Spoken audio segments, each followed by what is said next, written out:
Últimos meses, en las últimas semanas hemos visto a Macron, a Starmer, a Carney y ahora a Friedrich Merz. Te quiero preguntar por esto, Cristian, ¿qué está cambiando en Europa y por qué este acercamiento ahora a China? ¿Cómo se puede interpretar?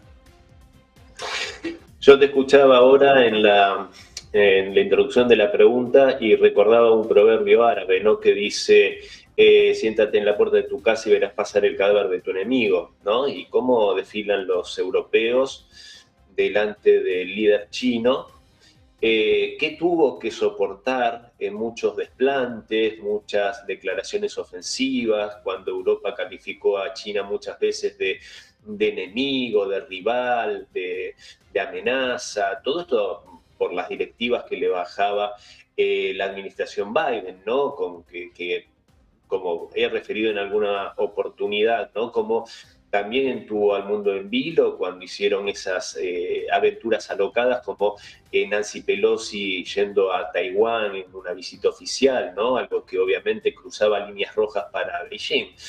Bueno, los europeos que fueron escuderos, mandaderos de esto, estas políticas, ¿no? Xenófobas por parte de la administración Biden, ahora que el anciano senil se retiró del Salón Oval y que nuevos vientos soplan allá por la Casa Blanca, que son, por cierto, hostiles al globalismo europeo, y bueno, y tienen que hacer este desfile, tienen que humillarse como se une. Habrá que ver cómo le va a Merz. Starmer sabemos que le fue bastante mal, ahí con un destrato interesante por parte de el gobierno chino cuando fue en solitario a visitar la ciudad prohibida, tan solo con un intérprete. Entonces yo creo que están recibiendo un poco de lo que merecen, de su propia medicina. Repito, hay que ver cómo le va a Merz. Pero sinceramente yo creo que Xi Jinping y los chinos, con su sabiduría milenaria y su paciencia oriental, también van a saber qué tomar dentro de lo que les convenga y qué cobrarse de las ofensas recibidas, ¿no? Es un pueblo muy, muy sabio, el pueblo chino, recuerdan de una forma inalterable, ¿no? Eso que llaman el siglo de las humillaciones, durante las cuales, desde la guerra, por supuesto, del opio hasta la Revolución China, en gran medida esas humillaciones fueron infligidas por los europeos. Entonces yo creo que en ese sentido esto refleja, y con esto cierro, refleja la desesperación europea de la que hablábamos, esta desesperación que nos pone en riesgo de una guerra mundial de características nucleares, en el caso de Ucrania. Y en este caso, en lo económico, tienen esa desesperación, una Alemania que se está desindustrializando a pasos agigantados. La otra vez señalábamos, ¿no?, como Mercedes-Benz se traslada a Hungría porque ya no les competitivo seguir operando en Alemania, ¿no? A una Hungría que es favorable y amistosa con Rusia. Entonces, realmente el tema es que en el mejor de los casos para los globalistas europeos, y si se da ese vaticinio del gobernador de California, ¿no?, de Newsom, que solo tendrían que esperar 3 años y todo volvería a ser como antes, tranquilizándolos. Bueno, 3 años son largos y yo creo que este coqueteo con China e ir como decimos en Argentina, con el caballo cansado, tiene que ver con que justamente 3 años son muy largos y en el mejor de los casos que Trump se vaya justamente en 3 años, hasta ese entonces tienen que llegar y hay que ver cómo llegan.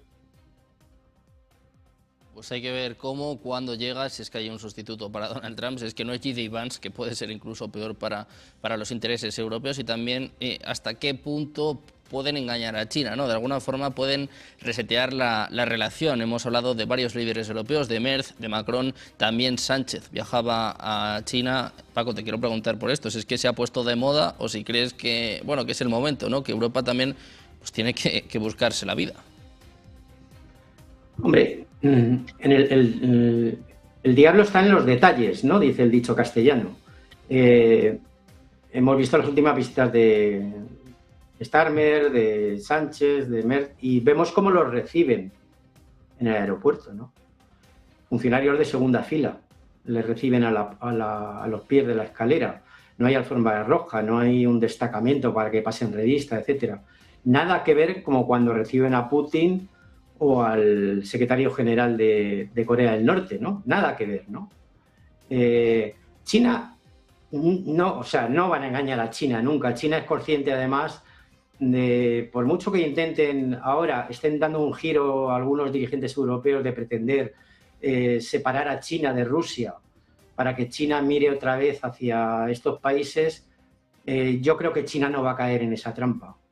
China no se fía de los dirigentes europeos, de estos dirigentes europeos en concreto. Muchas cosas tendrían que cambiar, que se han dedicado durante los últimos años a acatar todos los dictados de la administración Biden, como bien ha dicho Cristian, y sin tener una política propia, ¿no?, con respecto a sus propios intereses nacionales. Es decir, no son seres fiables para los chinos, los actuales dirigentes europeos, y así se entiende a qué nivel los reciben.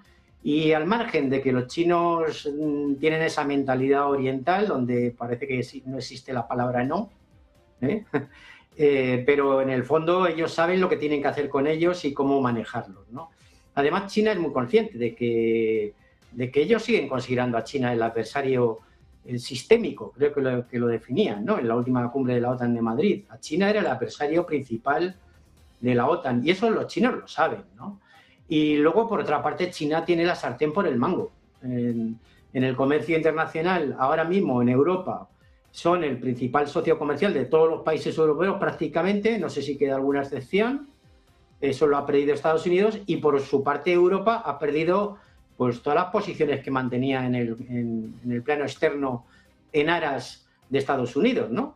Antes Europa tenía una posición más adelantada que Estados Unidos en el ámbito internacional, el conjunto de las economías de la Unión Europea, y la tortilla se dio la vuelta, ¿no? Ahora es Estados Unidos el que desbancó a la Unión Europea y utiliza a la Unión Europea pues, como una especie de vasallos, ¿no? Pero también porque se han dejado avasallar, evidentemente. Todo esto los chinos lo saben, ¿no? Y China no creo que vaya a dar un giro en su política exterior, por mucho que ahora Merz, Starmer y otros, Sánchez, decidan intentar revitalizar las relaciones con China. Es decir, a los chinos les sigue interesando mucho más mantener una relación estratégica con Rusia y con el sur global y con muchos países africanos que ahora mismo con la Unión Europea, ¿no? Y viendo además cómo se las gastan, ¿no?, los dirigentes europeos. Recientemente en España había rumores de que Estados Unidos iba a trasladar la base naval de Rota a Marruecos, porque consideran a Marruecos un socio de primer orden, no a España. Y ahora el gobierno español ha dicho que, bueno, que les dan ahora otro medio kilómetro más de base, no sé cuántos muelles más y no sé cuántos, ¿no? Es decir, son gente muy poco fiable, ¿no? Porque al final, a la mínima presión de los estadounidenses, pues ceden, no, sin defender ni un ápice de sus propios intereses nacionales. Y con gente ha sido muy complicado negociar y llegar a acuerdos. Todo esto los chinos lo saben, ¿no? Y saben, además, que desde hace tiempo ya la jugada sería separar a China de Rusia. Pero claro, es que han sido muy torpes. Es decir, lo he dicho varias veces, ¿no? Lo repetiré. El gran logro, entre comillas, de la administración Biden fue fortalecer la alianza estratégica entre China y Rusia. Ese fue su gran logro, ¿no? Y ahí están. Y China va a continuar con esa alianza estratégica, indudablemente, que considera mucho más fiable que a los europeos, mucho más.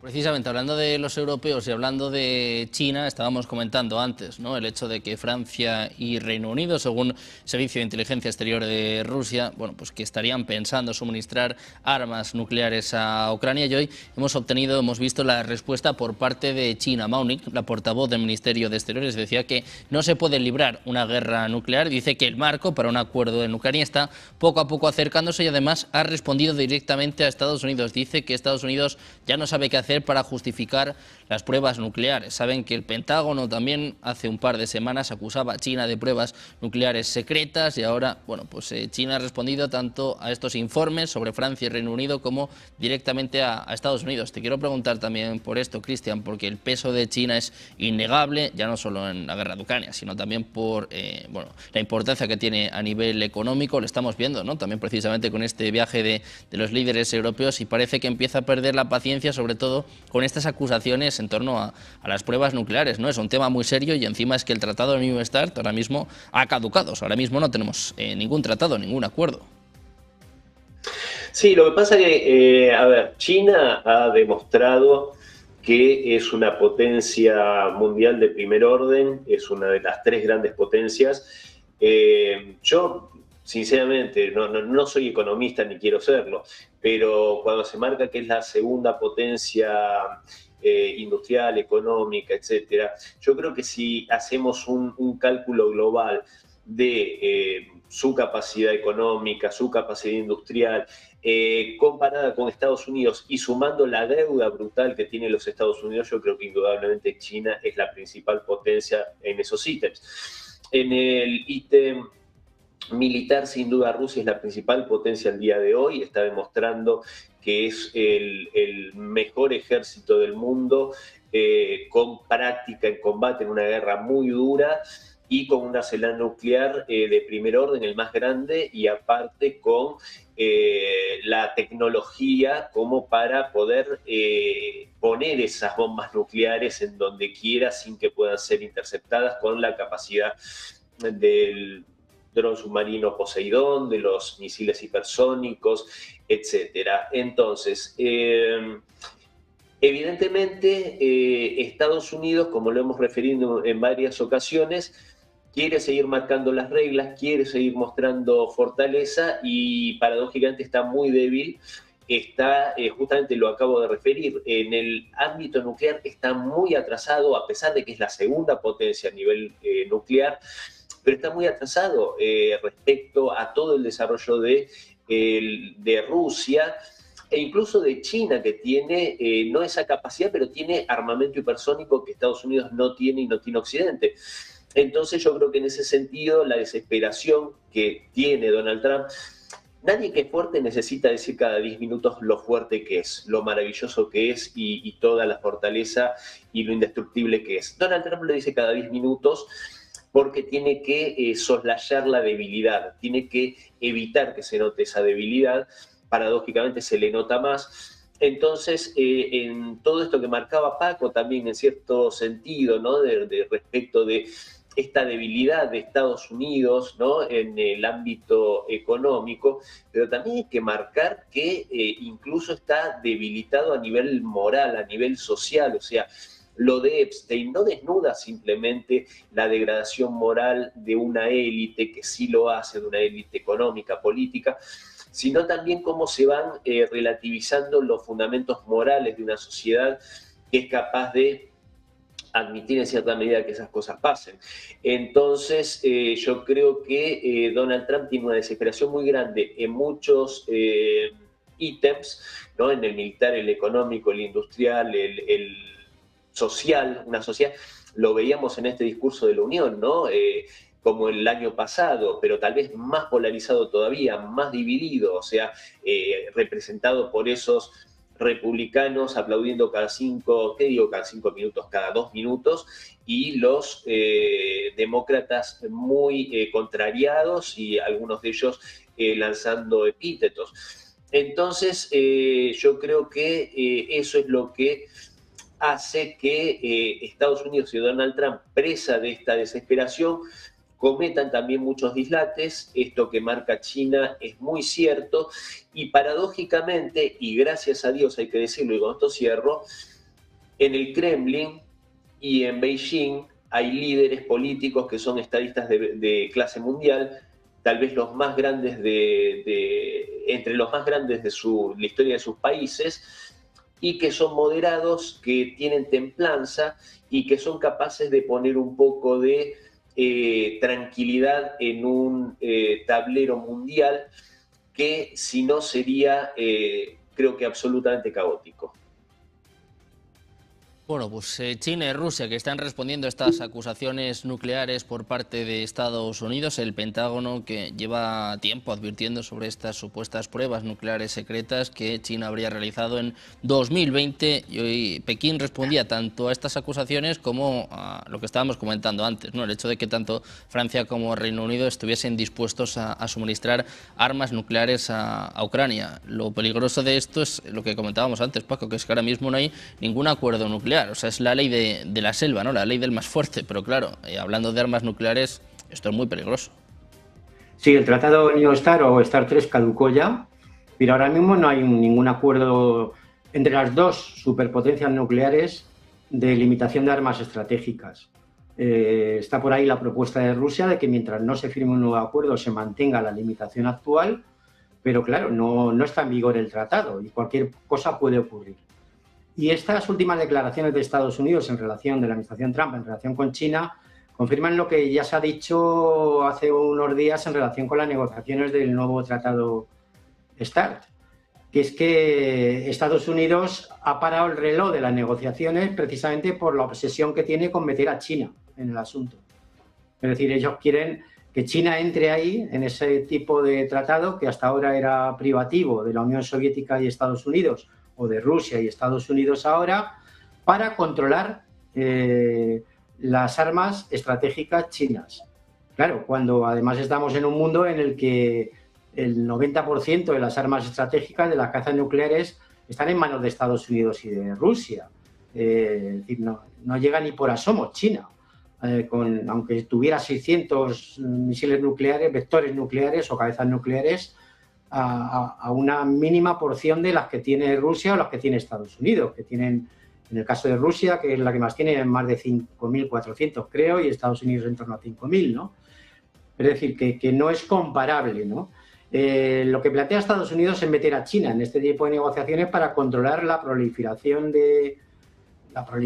digamos, controlar el arsenal nuclear chino, mientras al mismo tiempo se mantiene el criterio de que estados como Israel, la India, Pakistán, etcétera, que disponen de armamento nuclear, sin ningún tipo de control, sigan ahí.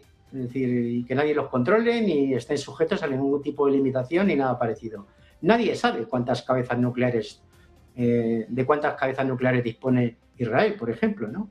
Y ese es el meollo de la cuestión. Eso es mucho más preocupante desde el punto de vista de la paz mundial que las armas nucleares que pueda tener China, ¿no? Que tanto preocupan a Estados Unidos. Israel es un país que mantiene, bueno, que tiene una cosa llamada opción Sansón. Y la llamada opción Sansón es que en caso de peligro evidente para la supervivencia del Estado de Israel, pues haría como Sansón, muera yo con mis enemigos. Es decir, una especie de desatar todos los infiernos con las armas nucleares a su disposición, y una tercera guerra mundial, y que ellos mueran con sus enemigos, ¿no? Claro, ese es el peligro, evidentemente. Se llama Israel ahora mismo en cuanto a las armas nucleares, no China. Están intentando desviar la atención en ese sentido. Y luego, sí, yo coincido con lo que ha dicho Cristian. Hay otra cuestión también que se valora poco a veces. Hablamos mucho de las armas estratégicas, de las cabezas nucleares, del poder económico, pero claro, hay un factor fundamental que ha posibilitado la hegemonía del imperio estadounidense durante muchas décadas, desde la Segunda Guerra Mundial hasta ahora, que ha sido el aparato de propaganda, ¿no? El poder ideológico que suponía el aparato de propaganda encabezado por Hollywood. Hollywood, digamos, que era el escaparate de Estados Unidos hacia el mundo. Y ahora estamos viendo que ya no tienen ni eso, puesto que parte de Hollywood está metido hasta las cejas también en los escándalos de pedofilia y abuso de menores y trata de blancas de Epstein, ¿no? Es decir, ya no les queda ni eso, ni siquiera un aparato de propaganda, ¿no? Como el que tenían antes. Es decir, que... Y claro, y al mismo tiempo, por mucho que los medios occidentales mayoritarios manipulen y oculten la realidad de lo que pasa en China o lo que pasa en Rusia, bueno, a poco que vea la gente vía redes sociales u otros medios, por eso intentan incrementar la censura en ellos, es que tanto en China como en Rusia la gente progresa y no se ven los problemas que se ven en las calles de Filadelfia o de Los Ángeles. Moscú es una ciudad limpia, sin problemas graves de delincuencia. Y no hablemos de China, ¿no? Un país deslumbrante, ¿no? Que parece que está viviendo ya en el siglo XXII. En fin, es que ya han perdido también hasta el poder atractivo que ha tenido durante décadas el aparato de propaganda que estaba encabezado por Hollywood, ¿no? Hasta eso lo han perdido ya, ¿no? Y es una fase de decadencia, yo creo que ya irreversible también en ese aspecto, ¿no? Puesto que la decadencia ideológica también es el preámbulo de una decadencia política, ¿no? Todavía no ha habido rebeliones en Occidente o revoluciones. En los archivos de Epstein había varios comentarios al respecto. ¿Por qué la gente no se subleva contra nosotros y tal? Se preguntaban algunos, ¿no? Decían, no, porque les estamos dando pan y circo, pero es que claro, cada vez hay menos pan y el circo ya no funciona.